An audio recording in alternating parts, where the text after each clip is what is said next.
नमस्कार दोस्तों। चलिए स्टार्ट करते हैं आज की स्टॉक मार्केट की मेजर न्यूज़ अपडेट, जो कि कहीं ना कहीं डायरेक्टली और इनडायरेक्टली इम्पैक्ट करती है स्टॉक मार्केट इंडिसेस और इसकी लिस्टेड कंपनीज को। सो एज यूजुअल हम स्टार्ट करते हैं ग्लोबल मार्केट्स के अपडेट के साथ में। और ग्लोबल मार्केट से इस समय दो सबसे ज़्यादा इंपॉर्टेंट न्यूज़ आ रही है। पहली न्यूज़ आ रही है हमें यूएस से। तो यूएस के अंदर जो इकोनॉमी को लेकर डेटा आया था, वो डेटा जिसमें कि एम्प्लॉयमेंट का डेटा था, वो एक्सपेक्टेशन से काफ़ी ज़्यादा कम आया था वो डेटा, जिसकी वजह से ट्रेडर्स और इन्वेस्टर्स के बीच में ये अजम्पशंस बनने लगे कि यूएस जो इकोनॉमी है वो रिसेशन में जा सकती है, जिसकी वजह से यूएस मार्केट में काफ़ी ज़्यादा सेल ऑफ स्टार्ट हो गया डेटा के आने के बाद ही। थर्सडे को एंड फ्राइडे को काफ़ी ज़्यादा सेल ऑफ देखने को मिला। फ्राइडे को यूएस के तीनों मेजर इंडेक्सेस 1.5% से 2.5% तक डाउनसाइड रहे।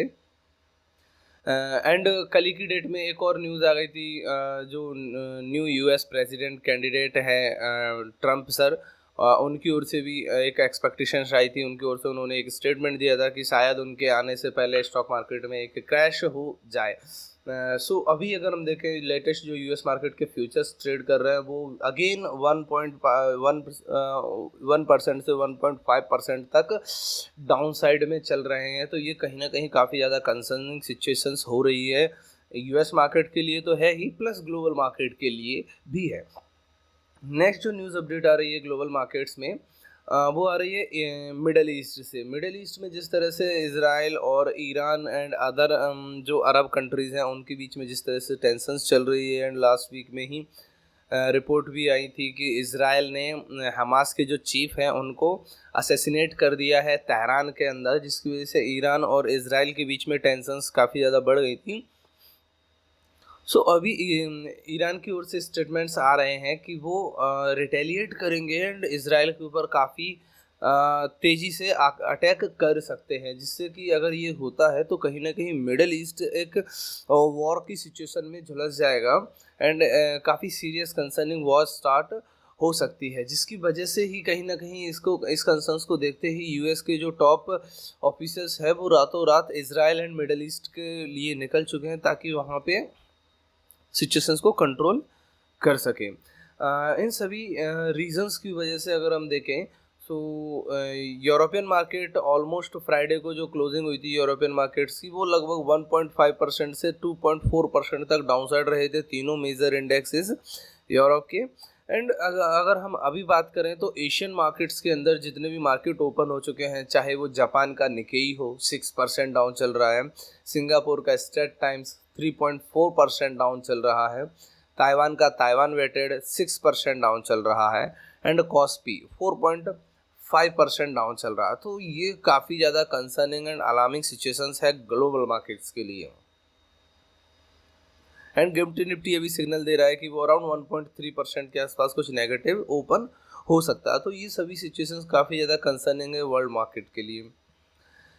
नेक्स्ट न्यूज़ अपडेट की अगर हम बात करें, सो वो आ रही है इंडियन मार्केट से। इंडियन मार्केट में जो इंडिया का एक काफ़ी बड़ा इंडस्ट्रियल हाउसेज है अडानी ग्रुप, सो उनकी ओर से स्टेटमेंट्स आ रहे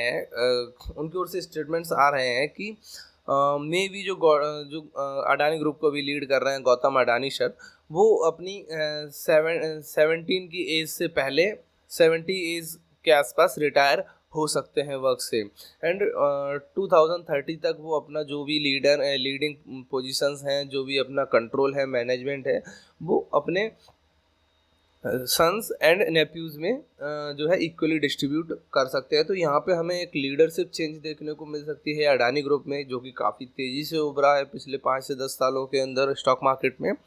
एंड मे बी एक टर्निंग सिचुएशन अगेन हो सकती है इस ग्रुप के लिए। देखना होगा ये किस तरह से मैनेज होती है चीज़ें आगे आके। नेक्स्ट न्यूज़ अपडेट की अगर हम बात करें, सो इस वीक मार्केट में दो एसएमई आईपीओ आने वाले हैं एंड दो मेन बोर्ड आईपीओ आने वाले हैं, जिनमें यूनिकॉमर्स एंड फर्स्ट क्राई हैं। एंड एस्थेटिक इंजीनियर्स लिमिटेड ये एक एसएमई आईपीओ है, सो इनको हम फोकस कर सकते। यूनिकॉमर्स ई सॉल्यूशंस लिमिटेड ये 6 अगस्त को स्टार्ट होगा एंड 8 अगस्त तक चलेगा। फर्स्ट क्राई या ब्रेनवी सॉल्यूशंस लिमिटेड 6 अगस्त को स्टार्ट होगा, 8 अगस्त तक चलेगा।